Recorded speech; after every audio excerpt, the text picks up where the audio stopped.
Bonjour à tous et bienvenue sur Fluent. Alors première chose, je vous souhaite d'excellentes fêtes de fin d'année et aujourd'hui j'ai amené une invitée très spéciale qui va nous raconter son parcours et son histoire.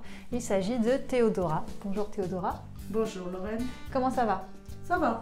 Très bien. Alors Théodora, elle a un parcours aussi particulier avec les langues étrangères. Vous savez qu'à chaque fois j'essaie de trouver des invités qui ont quelque chose de spécial dans leur apprentissage. Et Théodora, en fait, si je ne me trompe pas, elle est d'origine bulgare et elle est arrivée en France à l'âge de 22 ans. 22 ans, voilà. Donc ça fait combien de temps que tu es en France, Théodora? Eh bien, pas loin de 50. Pas loin de 50 ans. Alors comme vous pouvez le constater, Théodora, elle parle un français impeccable, elle n'a aucun accent. Alors, Théodora, est-ce que tu peux me parler un peu de ton parcours en Bulgarie? Comment tu as appris le français?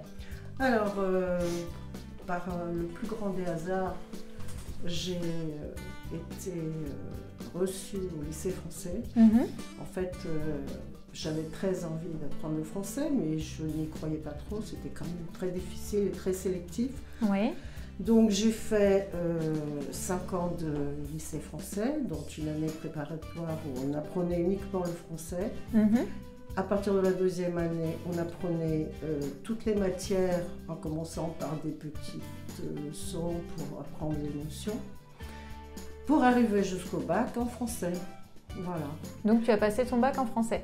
Moi, j'ai pas passé de bac parce que j'avais la top des moyennes, ce qui fait que j'étais dispensée. Déjà, toute la classe, on avait une moyenne supérieure à très bien. À ce qui était requis en fait pour avoir le bac, enfin pour avoir à passer le bac. Voilà, on passait le bac que si on avait des notes moyennes. Voilà. D'accord. Donc en fait, c'était comme un système de points à rattraper, c'est ça? Il fallait. Non, c'est pas ça. C'est qu'on prenait les 3 dernières années, c'est-à-dire les 3 années du lycée, la moyenne dans chaque matière. Et si on avait très bien, on passait pas le bac, on avait la moyenne des 3 années. D'accord, oui, donc comme un contrôle continu voilà. tout au long des 3 années. Ok.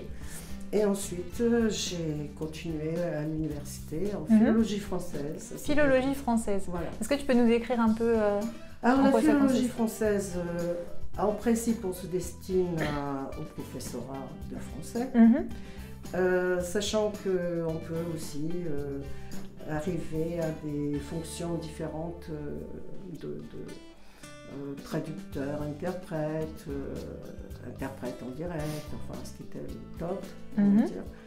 Et moi j'ai préféré quand même approfondir la linguistique, la langue, la littérature, c'est ce qui me passionnait. Déjà dans un pays de l'Est à l'époque, on n'avait pas beaucoup accès à la littérature occidentale. Oui, c'est vrai, c'est vrai. D'ailleurs, oui, effectivement, il faut remettre un peu en place le contexte dans lequel Théodora a étudié le français, c'est-à-dire qu'on était encore à l'époque où les pays de l'Est ne s'étaient pas complètement ouverts à l'Europe de l'Ouest et où il y avait encore des restrictions, n'est-ce pas? Tout à fait. Donc, c'est vrai qu'avec le recul maintenant, je me rends compte que j'ai appris un français vraiment très 18e. Extrêmement sophistiqué, très très correct, etc. Mais il me manquait cruellement la langue courante et les échanges courants, les mots de tous les jours, etc. Donc je parlais par exemple au subjonctif, au passé simple, mais disons qu'à l'époque, la littérature contemporaine était très difficilement accessible pour nous. Oui. Par contre, la littérature du 18e, 19e, là... Ça passait encore. Ça passait très bien, au contraire, on était encouragés à l'étudier. Très bien, oui, donc il y avait des restrictions concernant tout ce qui était contemporain en fait en Europe de l'Ouest. Ok, donc du coup, tu as appris une langue finalement qui était une langue écrite, littéraire, mais qui était complètement déconnectée de la réalité linguistique française du moment. Tout à fait, parce que déjà au lycée français, on avait un seul professeur français, tous les autres étaient bulgares qui avaient appris le français, qui avaient fait des spécialisations en France, etc., mais qui ne prononçaient pas forcément très bien. Et disons que on n'a jamais eu de labo de langue, par exemple. Oui. On apprenait l'équivalent de 50 à 100 mots par jour, et utilisé dans tous les sens, etc. Mais pour la conversation, c'était un peu difficile. Toutefois, on était en pensionnat et on était obligé de parler même... on avait école le matin et même l'après-midi, on était obligé de parler français entre nous. Alors au début, ça se limitait à 3 mots. Passe-moi la bassine, où est le balai, donne-moi de l'eau, enfin voilà. Mais on nous surveillait pour que le peu de mots qu'on avait appris, on puisse les utiliser correctement et le plus possible. Ah, c'est super, donc c'est-à-dire qu'en fait, on a contré un peu ce problème de ne pas avoir la possibilité d'être en présence de locuteurs français natifs, voilà. Par le fait que vous étiez encouragé, voire obligé à communiquer en français entre eux. Pratiquement. Mais du coup, est-ce que cette langue que tu utilisais donc, à l'intérieur de la pension avec tes camarades, c'est le cas de le dire, est-ce que cette langue ressemblait au français que tu parles aujourd'hui, ou alors c'était vraiment, ça n'avait rien à voir, c'était un français à part qui vous était réservé en fait? On était toujours à l'affût de la moindre expression courante qu'on captait par notre professeur de français natif français. Ouais. Ah, il était natif, d'accord. Il était natif, oui. On en avait un qui était par la coopération. D'accord. Qui était extraordinaire. Enfin, on était toutes amoureuses de lui. Et voilà, on lui posait des questions, bien sûr, mais enfin, on avait quand même 1 heure de cours avec lui par jour, on va dire, y compris le samedi quand même, hein, on avait quand même le samedi. Et on a profité au maximum. Ouais, ça devait y aller les questions. Ah oui, qu'apporte le flacon, pourvu qu'on ait l'ivresse. Enfin ça restait quand même très, tu vois. Oui, je comprends. Et au niveau de l'enseignement que tu as reçu en français, à part donc ce domaine de la conversation, donc tu m'as dit il y avait des mots, vous aviez 50 à 100 mots à retenir tous les jours, donc un apprentissage du lexique voilà. hyper intensif. Et au niveau grammaire, etc., comment ça se passait au niveau des cours? C'était, on avait la première année, 1 an, 4 heures de français par jour minimum. D'accord, c'était vraiment à fond, quoi. Voilà, et 1 heure de littérature bulgare ou de maths pour pas complètement tout oublier. Alors, ça se passait comment? L'après-midi, par exemple, on avait, comment on appelle ça, un répétiteur qui était avec nous en classe. Ce n'était pas des cours, mais on préparait les leçons pour le lendemain. Et donc, on passait, disons, la technique, c'était, on écrivait les mots nouveaux du jour. Ouais. Ils étaient traduits en face, dans un petit vocabulaire dans un cahier. On cachait le côté bulgare, par exemple, et on essayait de traduire dans un premier temps. Ensuite, on cachait la partie français et on écrivait, on lisait le mot bulgare, on le traduisait en même temps qu'on l'écrivait. Mais pratiquement 10-20 fois, jusqu'à ce que ça devienne automatique. Et le lendemain, tous ces nouveaux mots étaient intégrés dans la leçon du jour suivant. De grammaire, par exemple. De grammaire et de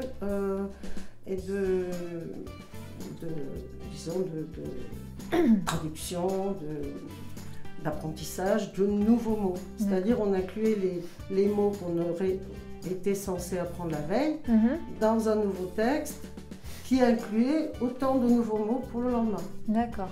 Et donc tu as passé un diplôme à l'université en Bulgarie? Alors à l'université, donc j'ai fini quand même mes études par correspondance parce que j'étais déjà partie en France avant la dernière année. D'accord. Et donc j'ai passé mes examens l'été suivant. Ok.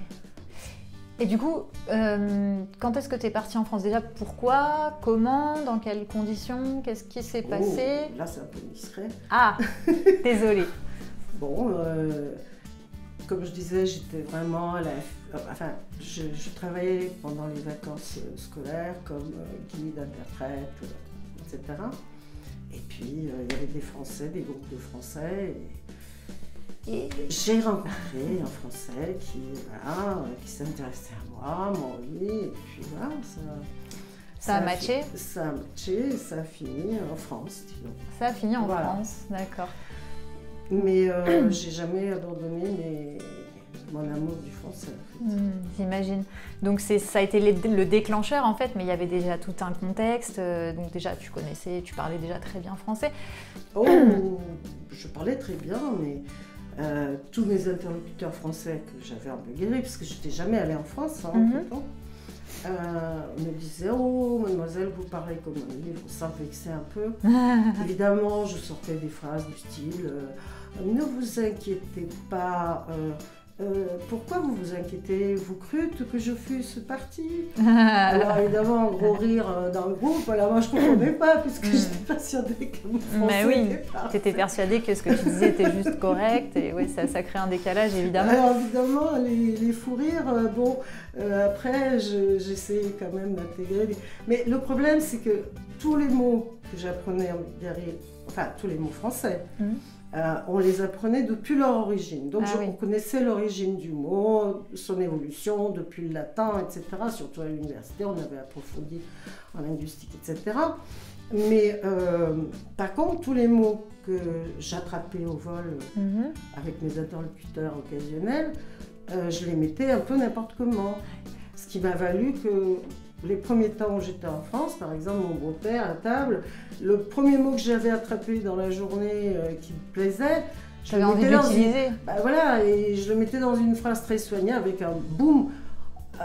Il avait le hockey. Enfin, hors contexte. Et puis il me dit où est-ce que tu as appris ça et tout. Donc il y avait un décalage, effectivement, avec le français 18e, 19e que je parlais, de Madame Bovary, voilà.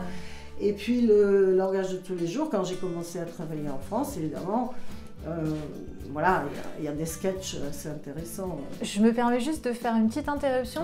Je vous renvoie à la vidéo qu'on a faite la dernière fois, l'interview d'Alex, où justement on parlait du fait d'utiliser des archaïsmes ou des expressions un peu hors temps, hors contexte. Donc je vous invite à regarder cette vidéo, il y a un lien qui va s'afficher dans le coin de votre écran, et si vous voulez en savoir plus sur ce qu'on a dit la dernière fois, vous pouvez cliquer dessus.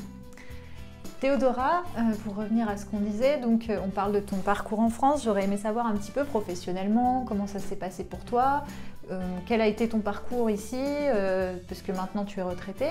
Oui. Donc tu as eu l'occasion de faire une très belle carrière, de ce que je sais. J'aimerais bien en savoir un peu plus, et surtout quel a été l'impact en fait de ton origine, de la façon dont tu parlais le français, comment ça a influencé ton parcours en fait, et tes études aussi. Est-ce que tu peux m'en dire un peu plus? Alors, c'est vrai qu'au début, j'étais assez fière de dire que j'étais bulgare. Bon, c'était normal. Jusqu'au moment où je me suis aperçue que c'était pas vraiment un gros avantage. Bon, j'ai commencé à faire de l'intérim, des choses comme ça, en attendant mes équivalences, parce que j'avais demandé quand même des équivalences pour mes diplômes. Et je travaillais comme secrétaire, hôtesse, standardiste, enfin, etc. Et bon, ça a duré à peu près un an, jusqu'à ce que j'ai eu mes équivalences, et j'ai obtenu une équivalence de deuxième année de russe, étant donné que le russe était ma deuxième spécialité. D'accord. Alors en français, on ne m'a rien donné, je ne sais pas pourquoi, peut-être parce que je n'avais pas encore mon doctorat. Et bon, je me suis dit... J'avais pas encore mon doctorat. Excusez-nous. Oui, parce que je l'ai eu par la suite. Mais je me suis dit, bon, tant qu'à faire, je vais faire du russe. Moi, il me fallait une base, si tu veux, un niveau pour choisir un métier, faire quelque chose. Et donc, j'ai fait du russe. Voilà, j'ai fait une maîtrise de russe en Grand Palais, la Sorbonne. Je crois que c'était 4, vraiment.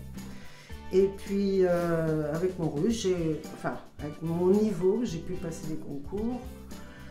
Et comme il fallait que je travaille quand même, j'ai passé un concours de l'administration et je me suis retrouvée à France Télécom. Ce qui m'a beaucoup plu, c'est que, après avoir suivi une formation, bien entendu, ils ont quand même été suffisamment intelligents pour tenir compte de mon parcours pédagogique. Ah bien. Et m'ont confié le plan de formation commerciale, le premier à faire. Super. Dans les années 70. Voilà.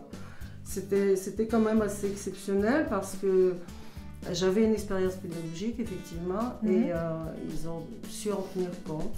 Et à partir de là, je suis restée à France Télécom, en fait. D'accord. Toute ta carrière, tu l'as passée à toute ma carrière, en évoluant, bien sûr, passant des concours, etc., jusqu'à ma retraite. Tu peux nous donner quelques intitulés de postes que tu as occupés à France Télécom? Alors, j'ai commencé par responsable de formation commerciale, les cheveux m'agacent. Responsable de formation commerciale, ensuite,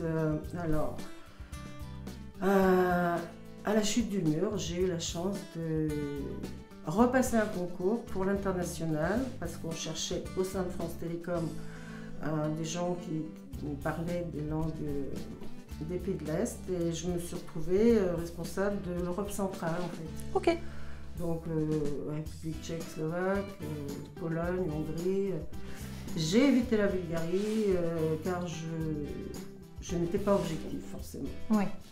Faire du commercial avec son pays natal, c'est un peu compliqué.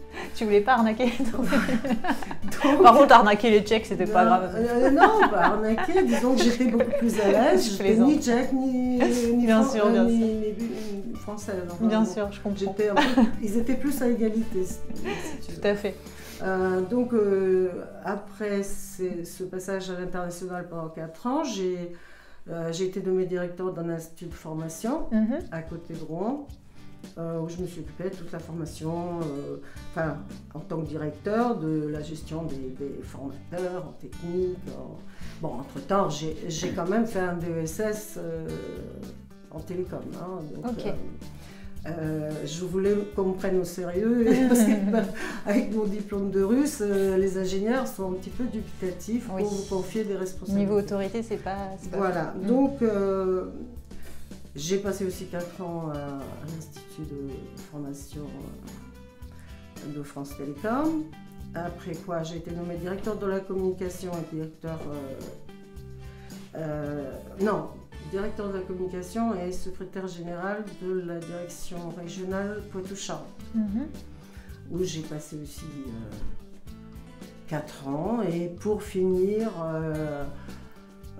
les 2 dernières années de ma carrière, je suis partie en filiale pour, disons, être un peu moins dans le management et me recentrer un peu plus sur moi et sur ce que j'allais faire par la suite. D'accord, bah super, c'est une belle carrière, bravo.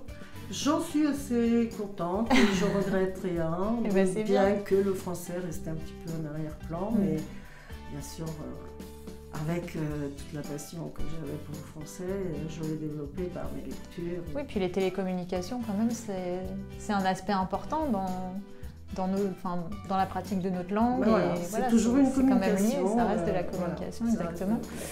Au niveau de ta carrière, donc on voit un petit peu que tu as travaillé aussi bien dans les pays de l'Est qu'en France. On voit aussi que maintenant tu es en France depuis déjà un bon nombre d'années et que ton français il est juste, c'est imperceptible que tu es d'origine étrangère, n'est-ce pas? Moi j'aimerais bien en savoir un peu plus justement sur ton rapport à la langue bulgare. Quel rapport tu as eu avec la langue bulgare en arrivant en France? Quel rapport tu as eu par la suite en étant dans les pays de l'Est? Parce que tu as dû évidemment parler aussi d'autres langues, tu as dû parler russe, tu as dû... voilà. Peut-être même que tu as utilisé le bulgare, j'en sais rien. Et puis tu es retourné quand même en Bulgarie quelques fois. Tu as quand même de la famille et des amis bulgares avec qui tu entretiens des relations, si j'ai bien compris. Donc aujourd'hui, j'aimerais savoir quel est ton rapport à ta langue maternelle. Alors aujourd'hui, à ce jour, je ne suis pas sûre que ma langue maternelle l'est toujours. Waouh! Je suis beaucoup plus à l'aise en français qu'en bulgare. Bien que j'y suis retournée régulièrement, mais enfin pas très souvent. Je ne partais pas tous les ans en vacances en Bulgarie non plus. Et surtout au début, parce que jusqu'à la chute du mur, c'était assez compliqué. Il fallait attendre des visas pendant des mois, donc on perdait un temps fou. Au lieu de se promener et de profiter des vacances. Donc, il est arrivé un moment où j'étais perdue. Parce que, surtout après la chute du mur, on a modifié un peu les rapports entre les gens. On ne disait plus camarade, monsieur, madame. Moi, par exemple, en bulgare, je n'avais jamais sorti ça. Donc, il m'arrivait encore de sortir camarade. Et on me regardait de travers. Ou de ne pas trouver... Enfin, la langue évolue. Chaque langue évolue. Donc, moi, j'ai suivi l'évolution du français en étant en France. Bien sûr. En Bulgarie, je n'ai pas suivi.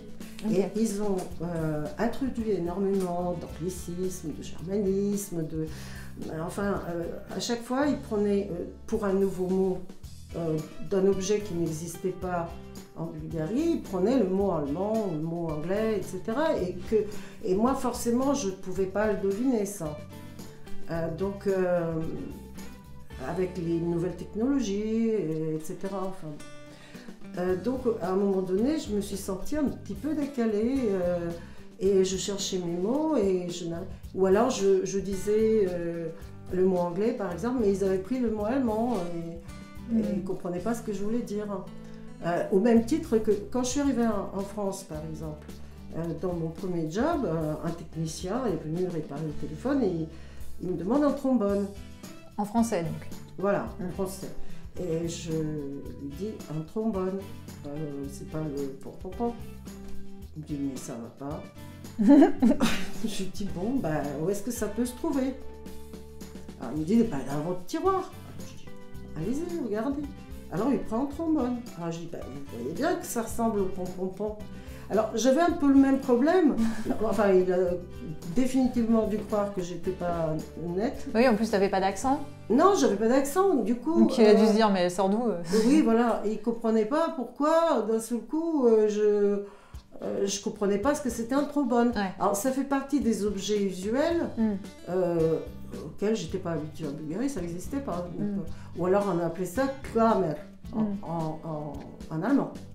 Voilà, c'est justement pour faire la transition.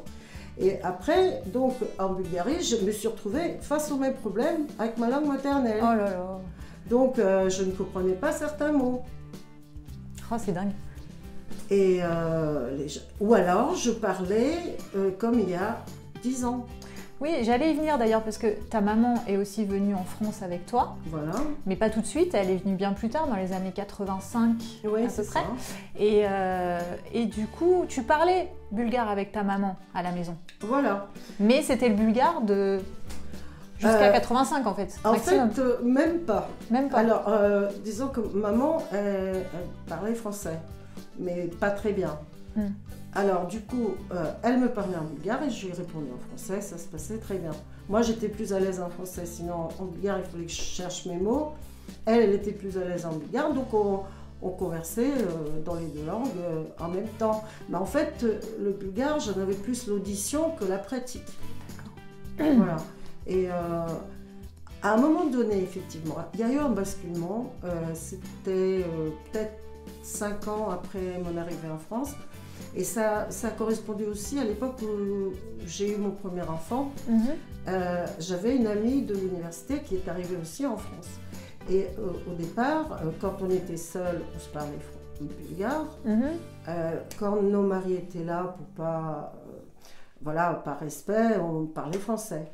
Et un jour, on s'est aperçu qu'ils n'étaient pas là et on avait continué en français. En fait, avec tout le vocabulaire qui tournait autour des enfants, qu'on ne connaissait pas du tout en bulgare, et ben on était beaucoup plus à l'aise en français. Et donc, à un moment, on s'est regardé, on s'est dit, mais pourquoi on continue en français, il n'y a personne. C'était drôle. Et c'était le moment du basculement, en fait. Ouais. Et à partir de là, on a continué comme ça. On était plus à l'aise en français, en fait, on s'est rendu compte de ça. Et est-ce qu'avec ta maman aussi, tu as eu des moments comme ça est-ce que tu as eu, au cours de ces moments que tu as passés en France, et notamment avec ta maman, un genre de mécanisme de refus du bulgare ?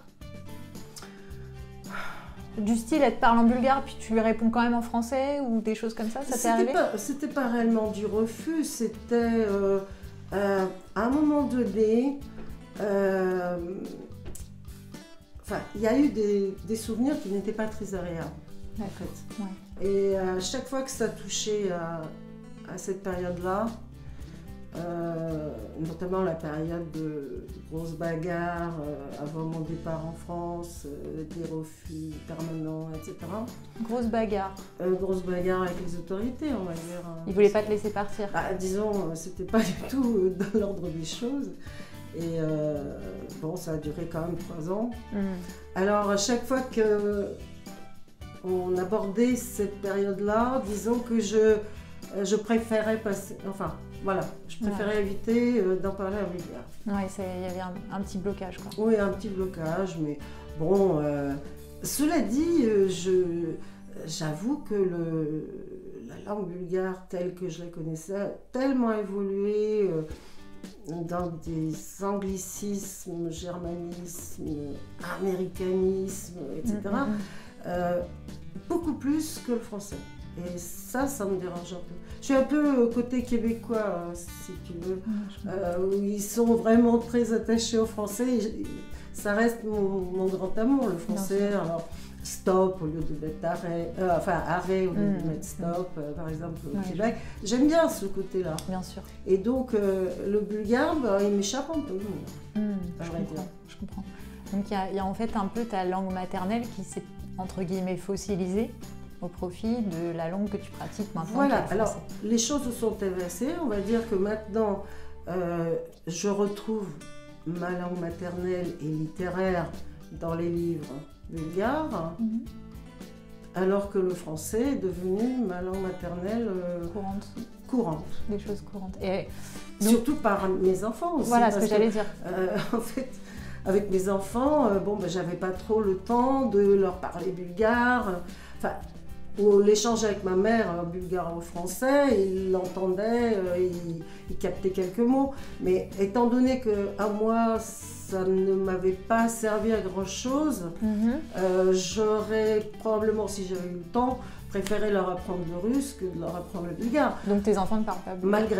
Ils ne parlent pas bulgare, mais ils parlent très bien toutes les langues, car le bulgare est une langue de base au niveau fréquence pour pouvoir accéder aux autres langues. Et donc ça, le fait de l'avoir entendu toute leur enfance, ça leur a donné des facilités. Ça leur a habitué l'oreille déjà au niveau des fréquences qui sont très très vastes en bulgare. Et enfin bon, je ne vais pas rentrer dans les détails, mais disons que c'est une des raisons pour lesquelles les Bulgares sont très doués pour les langues. On n'est pas plus doués que les autres en réalité, c'est qu'on entend on entend toutes les langues, les fréquences de toutes les langues, alors que par exemple si on compare le français avec l'anglais, on n'entend qu'une très maigre bande de fréquences. Ça se touche pas en fait, elles sont l'une à côté de l'autre, mais elles se traversent pas. Donc au même titre qu'un sourd-muet qui ne peut pas reproduire ce qu'il n'entend pas, à la base, enfin en schématisant, ça n'est pas aussi simple que ça, à la base, un anglais n'entend pas le français inversement, sauf, bon, évidemment... Ou alors le traitement de l'information est différent, parce que finalement il entend tout, mais le cerveau le traite différemment, et puis le fait correspondre à certains phonèmes qui sont les siens et pas ceux de la langue cible au final. Ce qui favorise, c'est s'il fait de la musique, s'il fait du piano, si dans sa famille on parle d'autres langues, etc. Là, effectivement, les paramètres sont différents. Tout à fait. Donc oui, je schématise à outrance. En gros, l'idée c'est qu'on a beaucoup plus de mal à reproduire évidemment des sons qu'on n'entend pas, qu'on n'est pas habitué à entendre. Et donc là, c'est ce que Théodora est en train de me dire. Et donc mes enfants, effectivement, de ce fait, ont plus de facilité pour les langues. D'accord. Donc tes enfants, tu leur parles en français, tu communiques avec eux en français? J'avoue que j'étais très occupée et j'avais pas trop le temps de me consacrer à leur apprentissage des langues. Je les ai laissés... Ils se sont débrouillés. Voilà, je les ai les apprendre par eux-mêmes, mais ça s'est très bien passé. Bon, merci beaucoup Théodora, c'est un parcours qui est très riche et très intéressant. C'est intéressant pour nous aussi de savoir un petit peu comment ça s'est passé pour les autres générations, celles qui sont venues avant nous, comment ces générations-là ont vécu l'apprentissage d'une langue étrangère et à plus forte raison lorsqu'ils sont partis vivre dans le pays de la langue qu'ils étudiaient. Donc c'est pour ça qu'aujourd'hui je tenais aussi à avoir Théodora avec nous pour qu'elle nous parle de son expérience. Merci beaucoup Théodora. Je voulais juste ajouter un petit détail, c'est que bon, il ne faut pas s'affoler quand on apprend une langue, parce que à partir du moment où on est motivé et qu'on y arrive, eh bien un jour le thème devient version. Et la version devient thème. Pas forcément, on est dans les deux versions en fait. On est dans les deux deviennent versions. Les deux deviennent versions. Et ça c'est pas mal du tout. Bah oui. Si vous ne savez pas ce que c'est que la version et le thème, donc la version c'est le fait de traduire un texte de la langue cible vers sa langue, et le thème c'est l'inverse. Voilà, une petite explication. Et donc quand on arrive à ce stade-là, on est bilingue. On est bilingue, oui, on est complètement bilingue. Merci beaucoup Théodora. Est-ce que tu as encore quelque chose à nous dire? Est-ce que tu as envie de... Je suis ravie d'avoir pu contribuer à ton site pour... ma chaîne. À ta chaîne pour aider les gens qui cherchent un peu des réponses. Et j'espère en avoir apporté. En tout cas, n'hésite pas à me poser d'autres questions. Avec plaisir, merci beaucoup. Alors, il y a sûrement certains traits caractéristiques physiques qui ne vous ont pas échappé. La chose le fait est que, tu peux nous demander si que Théodora, en fait, c'est ma maman. Et que donc, je suis d'origine bulgare par maman. Je ne parle pas bulgare, mais ça fera l'objet d'une prochaine vidéo. Je vous remercie d'avoir été avec nous aujourd'hui. J'ai donc renouvelé ce thème de l'interview dans cette nouvelle vidéo parce que ça s'est très bien passé la dernière fois avec Alex. Aujourd'hui, on est arrivé à quelque chose de très sympa, je l'espère, avec Théodora, j'en suis même sûre. Donc je pense vous proposer ce format régulièrement, peut-être une fois par mois. Dites-moi dans les commentaires ce que vous en pensez. Et on se retrouve, nous, la semaine prochaine pour une nouvelle vidéo. En attendant, si celle-ci vous a plu, je vous invite à la liker, à la partager, activer les notifications, à nous suivre sur les réseaux sociaux. Et je vous dis à la semaine prochaine.